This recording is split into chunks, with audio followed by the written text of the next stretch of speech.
Et cette glorification participe à la sanctification du nom de Dieu. Celui qui loue Dieu, sa louange là, participe à la sanctification du nom de Dieu. Amen. Amen. Je disais que si vous avez des éléments que vous voulez rappeler, il faut les rappeler. Merci, Hermine. D'accord, donc on va, on va poursuivre, on va avancer dans la prière, hein, avec le sujet de la prière. Il y a pas mal de notions théoriques hein, on a bien balayées la dernière fois. Bon, peut-être qu'aujourd'hui encore on va en balayer quelques-unes, mais je veux qu'on puisse entrer dans les choses plus pratiques, hein, les choses plus pratiques aujourd'hui. Déjà, je fais remarquer encore, hein, tu vois, Hermine, quand tu fais une méditation, il faut faire comme on a fait tout à l'heure. Tu vois, dans le passage ici, il y a ton passage sur lequel tu es en train de méditer, mais ça ne doit pas t'empêcher de consulter un autre passage quelque part là-bas, de te souvenir que, ah tiens, on dirait que ça, c'est un rapport avec tel. Tu vas lire, et puis tu vois, un passage peut éclairer la compréhension d'un autre passage. D'accord. Et puis, avoir recours aussi à différentes versions, ça peut aider. Il faut le faire. Hein. C'est une point qu'on avait abordé la dernière fois sur la méditation. Oui. Après, je m'étais entretenu aussi par rapport à ça. Ouais, c'est vrai qu'on le donne sur la prière, mais la dernière fois qu'on est fini, il commençait à exposer dans la barre plus touchée. Voilà, il avait commencé à demander, et lui, concrètement, quand chacun peut donner son expérience par rapport à la méditation, ça pourrait aider. Par exemple, quand je donne des propos à la famille, à prendre ici aujourd'hui, concrètement, si certains méditent sur des sujets aujourd'hui, comment ils le font? Ah, je ne suis pas dedans, mais ça peut aider. Parce que je prends des difficultés par rapport à ça. Comment aborder les thèmes, comment aborder quelque chose. Alors, comme tu as dit tout à l'heure, on c'est une direction, on pouvait créer. Si on pouvait, bon, c'est mal posé, mais si on pouvait au moins toucher Non, quelques c'est pas aspects. mal posé. Toucher quelques aspects par Oui. rapport à ça, pour mieux apprendre. D'accord, ce n'est pas mal posé du tout. Hein. C'est-à-dire, comme on a prié tout à l'heure, l'intérêt de ce que nous faisons ici, on fait de la formation. Donc, c'est les choses pratiques même qui sont prioritaires. Voilà. Donc, c'est bon que, même si, c'est-à-dire, il n'y a pas un programme, c'est vrai qu'on a dit, bon, on va voir l'exercice de la piété, dans lequel on trouve la parole, hein, la lecture, la méditation, ensuite la prière, ainsi de suite. Mais on va se sentir à l'aise hein, pour revenir derrière nous. Voilà. Sentons-nous à l'aise pour revenir derrière. Si quelqu'un a une préoccupation, sur un point même si c'est passé, on est là. Il n'y a pas quelqu'un qui va venir nous chasser pour dire votre temps est arrivé, partez à la maison. On est là. Donc, on s'édifie seulement. Donc, sur la méditation, alors tout à l'heure, c'est à dessein que je faisais remarquer que voici un exemple pratique de méditation. D'accord. Un exemple pratique de méditation. C'est parti d'une question. Ça veut dire que je peux entrer dans une méditation à partir d'une question. Ok? Je peux entrer dans une méditation à partir d'une question. Bon, il y a une question que j'ai envie de creuser avec les Écritures, une question relative à la sanctification, ou bien, je sais pas, une question que je me pose. Hein, quelle question par exemple? Une question que je me pose dans ma carrière de Seigneur. Une question que je me pose. Comment utiliser les armes écrites par exemple, le physique tout à l'heure? Comment utiliser Les armes les armes spirituelles? Comment utiliser les armes spirituelles? C'est vrai que j'ai entendu, on a prêché sur armes spirituelles, Ephésiens 6 là, mais comment on utilise même les armes spirituelles? Je peux avoir cette réflexion. Comment on utilise les armes spirituelles? Ok, je sais que c'est Ephésiens 6. Donc j'ai ma question, comment est-ce qu'on utilise les armes spirituelles? Bon, donc ma réflexion, ça va tourner autour des affaires des armes spirituelles. Armes spirituelles. Ok, j'ai une idée du verset de référence, du passage de référence. Je vais dans le passage de référence Éphésiens 6. Je lis mon passage et puis je trouve là-bas les différents éléments, les différentes armes spirituelles, comme on les appelle. Ok. Maintenant, à partir de ma lecture, ce que je veux faire, c'est comprendre ce que le verset dit en rapport avec la question que je me suis posée pour entrer dans ma méditation. Si je suis entré là-dedans avec une question, bien sûr, parce que on n'entre pas dans toutes les méditations avec une question nécessairement. Hein. Parfois, je viens, c'est ma lecture qui m'oriente dans une méditation. Je décide que je vais méditer. Je suis conduit à méditer sur un passage en particulier. Bon, je n'ai pas de questions précises, mais je lis le texte et puis j'entre en même temps dans la méditation de ce texte-là. Donc, ça peut être, ma méditation peut commencer par une question, ça peut commencer sans question. L'exemple sur lequel on est, c'est un exemple avec question. Si je lis le passage Éphésiens 6 où on présente les armes spirituelles, prenons le passage. Avant que tu lises même Gauthier. Oui, vas-y, lis d'abord. Au reste, fortifiez-vous dans le Seigneur et par sa force toute puissante. Revêtez-vous de toutes les armes de Dieu, afin de pouvoir tenir ferme contre les ruses du diable. Car nous n'avons pas à lutter contre la chair et le sang, mais contre les dénominations, contre les autorités, contre les princes de ce monde de ténèbres, contre les esprits méchants dans les lieux célestes.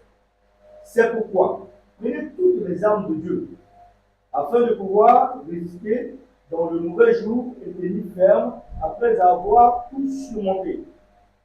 Tenez donc ferme, ayez à vos reins la vérité pour ceinture, revêtez la cuirasse de la justice. Mettez pour chaussure à vos pieds le zèle que donne l'évangile de paix. Prenez par-dessus tout cela le bouclier de la foi, avec lequel vous pourrez éteindre tous les traits enflammés du malin. Prenez aussi le casque du salut et l'épée de l'esprit, qui est la parole de Dieu. Faites-en tout, tant par l'esprit, toutes sortes de prières et de supplications.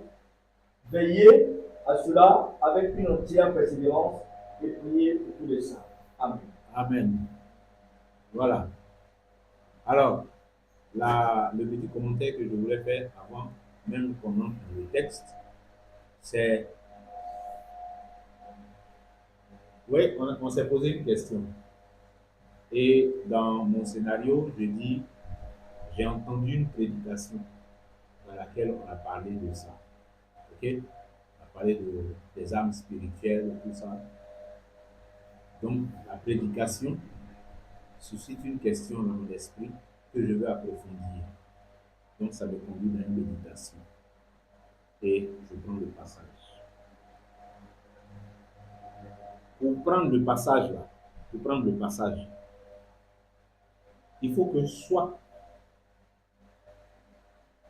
je suis habitué à la Bible. Donc je sais que armure, les armes spirituelles, là, ça y est dans Éphésiens 6. Ça, c'est si je suis habitué à lire la Bible et que je sais où ce passage se trouve. Ou alors, pour pouvoir retrouver ce passage-là, sur lequel je m'interroge, il faut que j'ai pris note pendant la prédication. Parce que c'est mes notes là qui vont me dire, attends, c'est dans quelle partie là il a donné le passage là, et puis je le trouve. Mais si lecture de la Bible là, avant même ça ne me dit rien, et puis je n'ai pas pris note pendant cette prédication, ça sera compliqué de retrouver le passage. Ça sera compliqué de le retrouver. Bon, comme maintenant la vie est simplifiée aussi avec les moteurs de recherche sur Internet, tu vas taper 2 mots de référence et ça va t'envoyer là-bas aussi. Donc il y a cette possibilité là aussi, les plus paresseux qui existent. Je ne sais pas si je dois dire malheureusement ou bien heureusement. Malheureusement. Donc, ce que je recommande, c'est que pour être à l'aise, pour entrer facilement dans un exercice de méditation, il y a des prérequis, c'est-à-dire il y a des choses auxquelles tu dois être habitué déjà. Bon, et ça, je le dis en parlant de nous ici, hein. Voilà, parce que pour un nouveau converti qui ne connaît pas du tout les Écritures, c'est une autre affaire, c'est une autre expérience. Mais je m'adresse à nous qui sommes ici. Tout à l'heure, il voulait bloquer Sam, mais il a déjà dit Ephésiens 6, 10. Sinon, j'avais une laisse qu'on va trouver. Éphésiens, quelle partie d'Éphésiens là qui parle des âmes spirituelles. Donc, c'est ça. Et comment je sais que Éphésiens, là, c'est là-bas on parle des âmes spirituelles, mais c'est parce que j'ai l'habitude de lire. J'ai lu plusieurs fois, j'ai lu et je sais. Je n'ai pas forcément fait une méditation là-dessus, mais à force de lire, je sais que c'est dans Éphésiens là que se trouve à faire des armes spirituelles. Donc si je veux faire une méditation, je me pose une question sur le sujet des armes spirituelles, je sais où je dois me diriger pour aller approfondir ma réflexion avec les Écritures. Je vais dans Éphésiens chapitre 6, à partir du verset 10, que je lis. Donc Cyril a fait la lecture. Cyril a fait la lecture. Et le but, ok, enfin le but, le premier niveau de, le premier pas que je pose après la lecture, c'est, il a pour but de chercher à comprendre ce qui est dit dans le texte là, ce qui est dit dans les versets qu'on a lus. Ça veut dire quoi? Est-ce que je comprends ça? Quand j'ai fini de lire là, est-ce que je comprends ce qui est dit là-dedans? Une méditation peut se faire sur un texte qui est facile à comprendre. Ça peut se faire sur un texte qui est peut-être un peu plus difficile à comprendre. Mais c'est la question que je dois me poser. Quand j'ai lu le texte là, est-ce que j'ai compris le texte? Alors, une des façons de savoir si tu as compris un texte que tu as lu dans les Écritures, c'est d'essayer d'expliquer ce que tu viens de lire. Si tu peux expliquer ce que tu viens de lire là, ça veut dire que tu as compris. Mais si tu n'as pas compris à fond tous les détails, c'est ça l'objectif de la méditation. Tu vas approfondir. Mais déjà, il y a une compréhension générale que tu dois avoir. Vous vous souvenez quand on parlait de la lecture? Je dis que la lecture, c'est pour avoir une compréhension générale du texte qu'on lit. Donc, je fais de la lecture ici. Et cette lecture que je fais, cette première lecture, c'est pour en avoir une compréhension générale. Comment je sais que j'ai saisi cette compréhension générale? C'est quand j'essaie d'expliquer, sans regarder maintenant ce qu'elle a d'expliquer, ce que je viens de lire là. Je n'ai pas dit mémoriser, je dis expliquer ce que je viens de lire.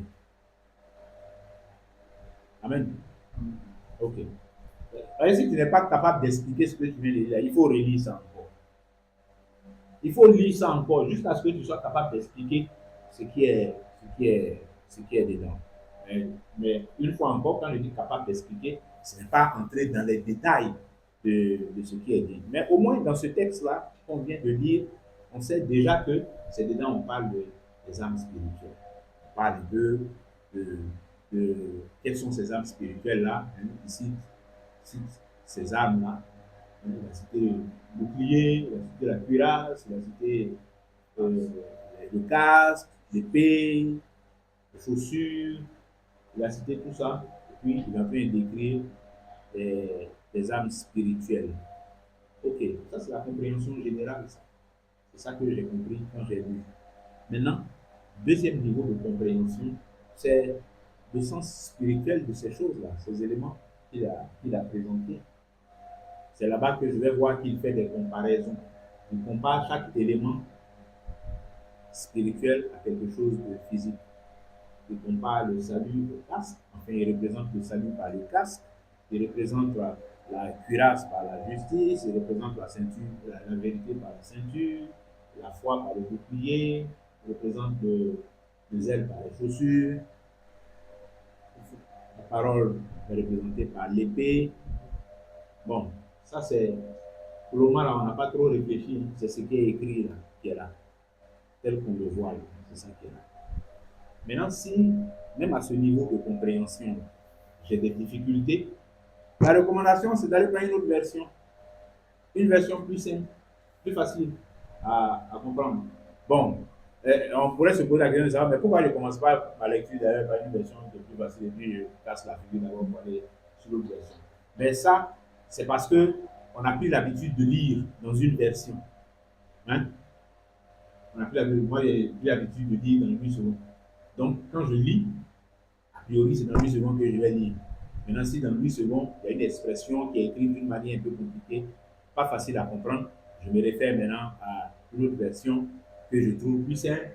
Hein? Les versions plus simples, là, il n'y a quoi dedans? Tu connais une version qui est plus simple? Parole de vie, tu trouves ça plus simple? Ok? Oui, c'est plus simple. D'accord? Ok? Et puis quoi? Semeur, comment? Français courant. Là, ça sont les versions qui sont plus faciles à comprendre. Ok? Comment? Je suis Darby, c'est Katanga. Hein? Non, en fait, les versions, j'explique un peu rapidement. Hein. Les versions, ce sont des traductions. Ok? Ce sont des traductions. C'est-à-dire, ce sont des équipes de traducteurs qui font le travail. Maintenant, chacun a sa sensibilité en tant que traducteur et chacun a ses objectifs de traduction. La traduction est un exercice, j'allais dire, scientifique. Ça veut dire que ça obéit à des règles. Surtout la traduction biblique, ça obéit à des règles précises. Donc, n'importe qui ne traduit pas la Bible et puis ne traduit pas n'importe comment. Il y a des règles de traduction qu'il faut respecter.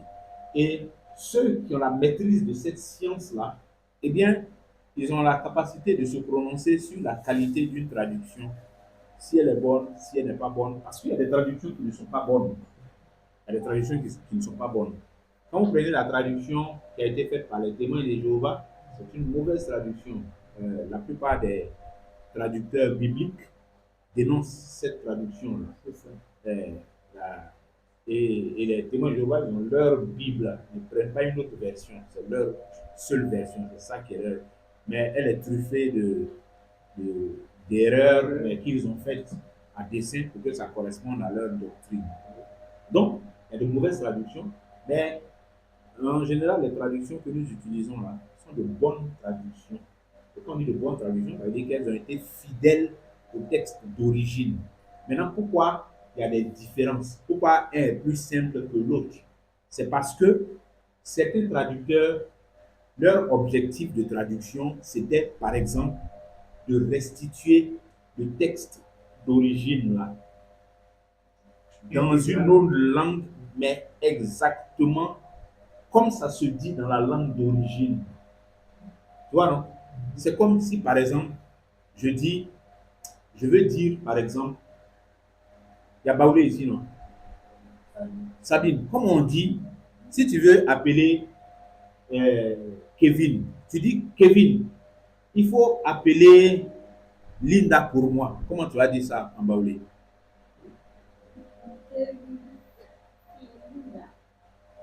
Non, ça c'est faut appeler Linda. Mais il faut appeler Linda pour moi.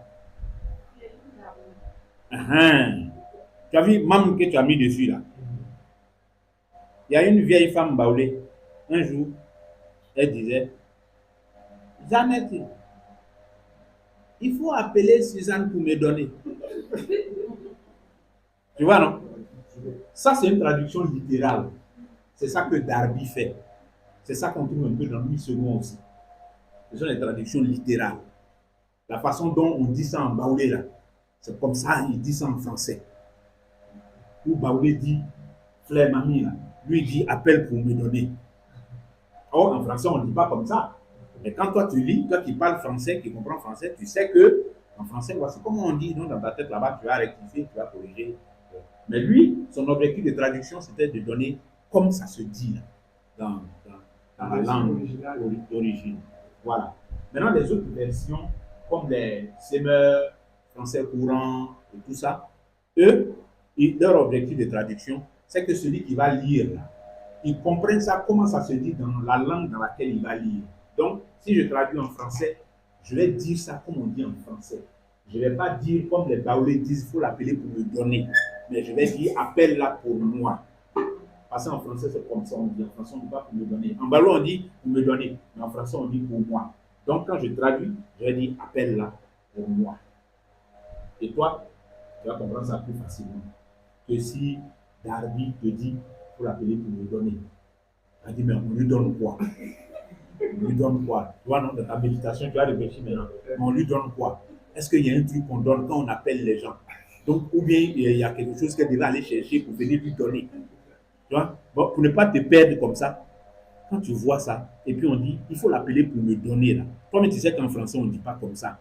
Il faut aller lire français courant ou bien Semeur qui va te dire, il faut l'appeler pour moi. C'est-à-dire, ah, c'est ce que lui voulait dire. Ça te facilite la méditation. Vous comprenez les différentes versions là. Et vous comprenez pourquoi c'est important de lire différentes versions quand on est un peu calé dans la compréhension pour pouvoir avancer. Voilà. Donc c'est comme ça qu'il faut faire. Bon, maintenant là, dans les applications, là, on a plein de versions maintenant. Donc c'est bon de télécharger ces versions-là et puis de les garder, puis de les utiliser de façon efficace comme ça. Donc quand on a lu le texte et qu'il y a des choses qui sont difficiles à comprendre là-dedans, eh bien, on va chercher d'autres versions. On va chercher d'autres versions pour lire et puis voir. Des fois, la difficulté se trouve au niveau d'un seul verset. Il y a un mot même qui est un peu bizarre, de façon que je ne comprends pas. Donc, je peux trouver d'autres versions. Ou bien, si le mot ne m'empêche pas de comprendre l'ensemble du texte, bon, je le note quelque part et puis je garde ça. Bon, j'essaie d'avancer. Si je peux avancer dans ma méditation, j'avance. Puis après, je vais chercher plus d'éclairage par rapport à ce mot-là. Ou bien, bon, j'y vais en même temps directement. Je vais chercher la signification de ce mot. Et puis, là, ça me fait avancer dans ma méditation. Maintenant, à partir de là, quand je commence à, à approfondir ça, je suis en train d'aller dans des choses plus élaborées, des choses plus compliquées, des choses plus profondes. J'en viens maintenant à la question qui m'a amené dans la méditation. Comment on utilise les âmes spirituelles? Maintenant, pour savoir comment on utilise les âmes spirituelles, il faut que je comprenne c'est quoi ces âmes. C'est quoi? C'est quelle âme? Donc, j'ai vu que dans le texte, il y a des âmes qui sont présentées. Paul parle de casque du salut. Il parle de l'épée de l'esprit. Il parle de la cuirasse de la justice. Alors, moi, ma question, c'était comment on utilise. Maintenant, le salut. Je dis le salut, le salut. Mais bon, maintenant, le salut, quand il dit le casque du salut, c'est-à-dire que le salut est présenté comme une âme. Mais comment je vais utiliser le salut? Comment utiliser le salut? Le salut, c'est le salut. Je vais utiliser le salut. C'est je vais attraper ça pour faire quelque chose ou bien je vais mettre le salut sur ma tête. Non, tu ne peux pas mettre le salut sur ta tête. Donc ce n'est qu'une image. C'est une comparaison qu'il a faite, c'est tout. Non, tu ne peux pas mettre le salut sur ta tête. Bon, donc le salut, là, c'est quoi? Le salut, c'est quoi? Le salut, c'est être sauvé. Être sauvé, là. En quoi est-ce que être sauvé, là, ça me sert spirituellement, ça m'aide spirituellement dans, dans quoi? En tant qu'arme spirituelle. En quoi est-ce que le salut là ça? Bon, le salut, c'est être sauvé. Si je ne suis pas sauvé, je suis mort.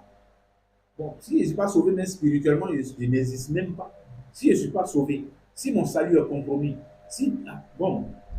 Donc, le salut, il faut que je préserve, il faut que je fasse en sorte de ne pas perdre mon salut. Et tant que je suis dans cette condition, tant que je suis dans la foi, tant que je suis ainsi, de confiance en Jésus-Christ, bon, je marche.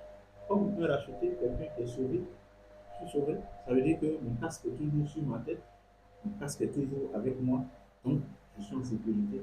Le Seigneur, donc je suis en sécurité. Voilà un peu. Et ainsi de suite avec chacun des éléments. Et quand j'aurai fini ça, bon, je comprendrai que utiliser les âmes spirituelles, ce n'est pas un truc que je vais prendre pour aller attaquer quelqu'un ou bien un truc que je vais prendre pour faire ci, pour faire ça. Mais en réalité, ce qu'il dit là, quand il parle des âmes spirituelles, il est en train de parler de la vie chrétienne même. Il est en train de parler de la vie chrétienne. Là, il parle du zèle. quand il parle de la foi, quand il parle de l'épée de la parole, quand il parle de la justice, quand il parle de la vérité, mais il parle de la vie chrétienne, c'est la vie chrétienne de tous les jours, là. C'est la vie chrétienne de tous les jours. Donc, comment je vais utiliser, bon, est-ce que je vais l'utiliser maintenant, hein? Tu vois comment je réfléchis là? Je réfléchis sur le texte, je réfléchis, je me pose des questions, je réponds, je me pose des questions, je réponds. Et puis à un moment donné, je me souviens que j'ai lu d'autres passages qui parlent un peu de ça, qui parlent un peu de ça. Hein? On dit le bouclier de la foi. D'accord, le bouclier de la foi. Mais en même temps, je sais que ce passage-là qui dit, c'est par la foi que vous êtes sauvés. Par la foi. Donc le salut et puis la foi. Le salut et la foi sont liés. Le salut et la foi. Est-ce qu'on peut avoir la foi sans le salut? Est-ce qu'on peut avoir le salut sans la foi? Je vais lire le passage là-bas, puis je reviens ici. Voilà un peu comment la méditation se fait. Un peu, un peu, un peu, un peu. Bon, selon ton inspiration ou bien ta faim, hein, le désir que tu as d'aller en profondeur, bon, c'est ça qui va te faire aller plus loin, ou alors t'arrêter à un niveau, comme le frère disait dernièrement, et c'est juste, il faut savoir s'arrêter aussi. Il ne faut pas entrer maintenant dans les divagations, tu vas chercher des rémas, et puis tu vas tomber maintenant dans un caniveau quelque part là-bas, et débattre avec des faux trucs. Oui. Yes. Je voulais savoir si c'est ça. Ouais. Jacques disait de se soumettre à Dieu avec le diable fuir. Est-ce que c'est pour un rapport avec les gens spirituels? Et puis c'était ainsi. Soumettez-vous à Dieu. Le Dieu. Ta question c'est quoi? Est-ce que on n'a pas de distance pour les gens spirituels? Pour les âmes spirituelles. Bon, est-ce que ce n'est pas le même sens? En réalité, quand tu vas aller sur Jacques, ce que Jacques doit te faire comprendre, c'est que l'affaire de armes spirituelles, il ne faut pas garder dans ta tête l'image de il y a des armes que tu vas attraper. Mais par exemple, même ton obéissance, ta soumission à Dieu fait fuir le diable. Tu vois, non? C'est-à-dire, il n'y a pas une arme que tu prends même pour l'attaquer même. Mais ta soumission là, ça le fait fuir. C'est ce que je suis en train de dire là. Tu vois, non? Ça va ensemble et ça te fait comprendre même que l'affaire des armes spirituelles, ce n'est pas quelque chose que tu as attrapé par les têtes par là. Avec un esprit. La soumission à Dieu là-même, ça fait fuir déjà. Tu vois, non? Donc, oui, il y a un lien. Amen. Amen. C'est bon? À qui ici ça peut aller? Linda? Nadouche? Fidèle? Ok. On peut revenir à la prière. Oui. D'accord.